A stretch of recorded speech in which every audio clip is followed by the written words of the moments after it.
જીવનમાં સુખી થવું હોય, માત્ર ને માત્ર જો સુખી થવું હોય તો હનુમાનની જેમ નિસ્વાર્થ સેવા કરો.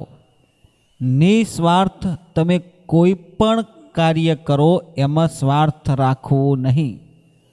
અને બીજું, સારાનો સંગ કરો, સારા વ્યક્તિઓનો, સાધુ સંતનો તમે સંગ કરો.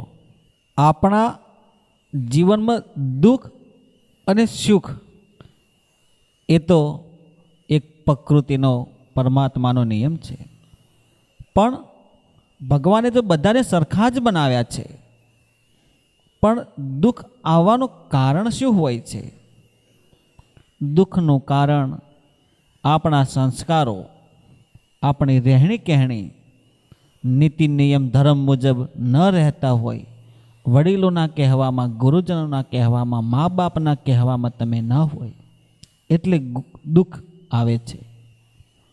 એટલા માટે મિત્રો, જીવનને જો સફળ બનાવવું હોય અને જીવનને આ મનખા અવતારને, તમારા જીવને, તમારા જે મનુષ્ય અવતાર મળ્યો છે એને સફળ કરવો હોય અને તમારું નામ અમર કરવું હોય, તમે જેટલું જીવો છો એટલું સારું જીવવું છે અને દુનિયા માટે અને તમારી પેઢી માટે કંઈક કરવું છે.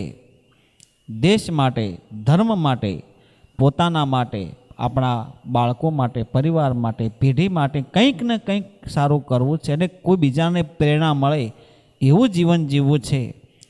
તો મિત્રો, હનુમાનજી દાદાની જેમ એવું જીવન જીવો કે આખા વિશ્વમાં તમે ગવાઈ જાઓ. દેશ વિદેશમાં નહીં પણ આખા બ્રહ્માંડમાં તમારું નામ ઉજળું થઈ જાય એવું જીવન જીવો. તો મિત્રો, આપણે આ વિડીયોમાં એક મંત્ર જણાવવાના છીએ. એ મંત્ર તમે બોલો છો તો તમારું જીવન 100% સફળ થઈ જાય છે. લેજો લાવો મનખો ફરી ફરી નહીં મળે, આ જીવડો તને ગોત્યો નહીં જડે. 84 લાખ યોનિમાંથી માત્ર ને માત્ર એક જ વખત મનુષ્ય અવતાર આપણને મળે છે. તો પછી આ મનુષ્ય યોનિમાં તમે પ્રભુ ભજન, ભગવાનનું ભજન કરી લો, સત્કાર્યો કરી લો, કોઈ સારો સંગ કરી લો, કોઈનો એવો નેડો બાંધી લો કે જેનાથી આ મનુષ્ય અવતાર આપણો સફળ થઈ જાય, આપણું જીવન ધન્ય બની જાય. મા ભગવતીની, ભોળાનાથની, તમે જે પણ ઈષ્ટ દેવી દેવતાને માનતા હોય એની એવી સેવા પૂજા કરો કે તમારા ઉપર અસીમ કૃપા થઈ જાય. મિત્રો, જીવનમાં આવ્યા છો તો કંઈ લઈ જવાના તો છો નહીં, તો એવું કાર્ય કરો, કોઈને મદદ કરો, કોઈ ધર્મનું કાર્ય કરો, કોઈ જનહિતનું કલ્યાણ કરો, સર્વ જગતનું હિત થાય, કોઈનું ભલું થાય, કોઈનું સારું થાય એવું કાર્ય કરો જેનાથી તમારું જીવન સફળ થઈ જાય અને અખિલ બ્રહ્માંડના જે વાયુ તત્વો છે, જે બ્રહ્માંડના જે સંકેતો છે તમને સદબુદ્ધિ અર્પણ કરે, તમારા કાર્યો સફળ થાય એવા તમને આશીર્વાદ મળે છે. પણ સારા કાર્યો કરવાથી, સારો સંગ કરવાથી, સારો નેડો કરવાથી તમને વિચાર, આચાર બધું પ્રાપ્ત થાય. એના થકી તમે આ કાર્ય કરી શકો છો.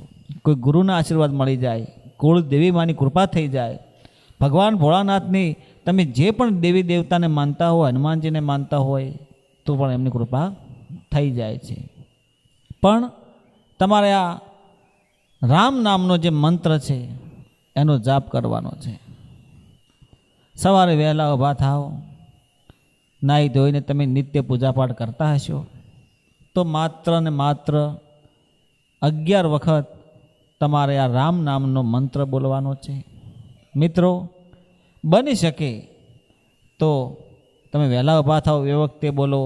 બ્રહ્મ મુહૂર્તમાં સવારે, પરોળીએ, પ્રભાતે તમે રામ નામ બોલો. ઘણા ગીતોમાં, ઘણા ભજનોમાં, ઘણા સાધુ સંતોએ, ગુરુએ ગાયું છે, આંખ મારી ઉઘડે ત્યાં સીતારામ જોઉં, સીતારામ બોલો. રામ રાજા રામ, આવા મંત્રો, આ રામ નામનો જાપ ઘણા યોગી પુરુષોએ, સિદ્ધ પુરુષોએ કર્યો છે, એમનું જીવન સફળ બનાવે છે. ઉઠતા બેઠતા, ચાલતા આવતા જતા, બપોરે જમતી વેળાએ, ચા પાણી નાસ્તો કરતી વેળાએ, કોઈ તમે પ્રવાસ દરમિયાન રામ નામનો જાપ જપો છો. રામ નામનો જાપ કરવાનો છે, એનાથી આપણા જીવનને સફળ બનાવવાનો છે. હનુમાનજીએ પોતાનું જીવન સમગ્ર પ્રભુ ભક્તિમય રામમય બનાવી દીધું, નિસ્વાર્થ જીવન બનાવી દીધું. આજે હનુમાનજીના મંદિરો તમે સમગ્ર વિશ્વમાં જોઈ શકો છો. હનુમાનજીનો પાઠ કરવાથી, હનુમાનજીના ચાલીસા વાંચવાથી જો સઘળા દુઃખોનો નાશ થઈ જતો હોય તો પછી હનુમાનજી જેવા ભક્ત બની જાઓ, હનુમાનજી જેવી સેવા પૂજા ચાલુ કરી દો સર્વ જગતના કલ્યાણ માટે, તો મારા રામની એવી વેળા થશે, મારા રામની એવી કૃપા થશે, આ જીવન ધન્ય બની જશે. માત્ર ને માત્ર તમારે સવારમાં જ 11 વખત આ મંત્રનો જાપ કરવાનો છે. અને બની શકે તો તમે દિવસમાં રાત્રે તમારા 8 પહોરમાં તમે એની ટાઈમ રામ નામનો જાપ કરી શકો છો. પણ ધ્યાન એટલું રાખવાનું છે કે તમારા જીવનમાં ક્યારેય દેખાદેખી, અદેખાય, કોઈનું ખરાબ થાય, કોઈનું અહિત થાય, કોઈનું બગાડ કે ભજવાડ લૂંટાઈ લેવું, પડાવી લેવું, આ બધું ન હોવું જોઈએ.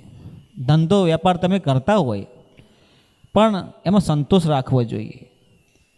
અને એમાંથી જો તમે તમારી કમાણીનો 10મો ભાગ જો તમે ધર્મમાં વાપરો છો તો પછી કહેવું જ છો, તો રામની કૃપા તમારા પર એવી થાય કે તમારું જીવન ધન્ય બની જાય.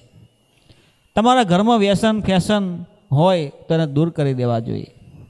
અત્યારના યુગમાં માણસ વ્યસનમાં એટલો બધો ફસાયેલો હોય છે કે ઘરનું પોતાના બાળકોનો પણ વિચારતો નથી. એટલા માટે વ્યસન તો ઘરમાં હોવું જ ન જોઈએ. સંગત કરેલું નિર્મળ સંતની, કે જેનાથી તમારા એવા સંતોના પગલાં તમારા ઘરે થાય, એવા ગુરુના પગલાં તમારા ઘરે થાય, તો સુખ ધીમે ધીમે આવવા લાગે. પ્રભુ ભજન કરો, રામનું ભજન કરો, તો જીવન બદલાઈ જાય છે.